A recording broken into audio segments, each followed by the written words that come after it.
Minnesota lawmakers just introduced a bill that would require all high-rise buildings to have sprinkler systems. This is in response to the fatal fire in the Cedar high-rise apartments last November. That's where we find Christiane Cordero live with what the House is asking for. Christiane?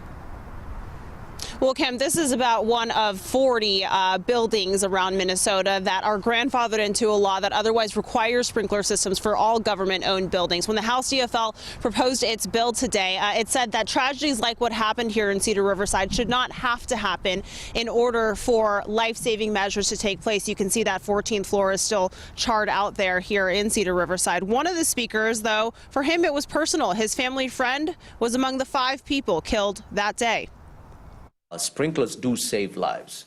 This is a time for us to stand up and make sure our elders are really taken care of. This fire so happened to be on our 14th floor, and we still had victims from floors above the 14th who happened to die because of the exhaustion of coming down the stairs.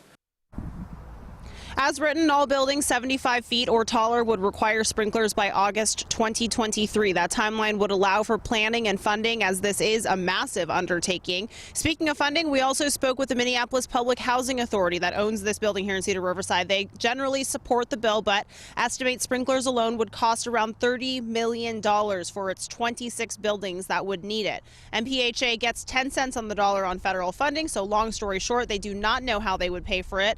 And they worry that other proposals intended for general infrastructure costs would force them to choose between several other high priorities. For example, if an elevator breaks, then they'd have to fix that instead of doing something like installing sprinklers. St. Paul, however, did figure it out a few years ago. It did take the better part of 20 years to retrofit each of its 16 buildings that were grandfathered in. So there certainly is a way to do it, Kim.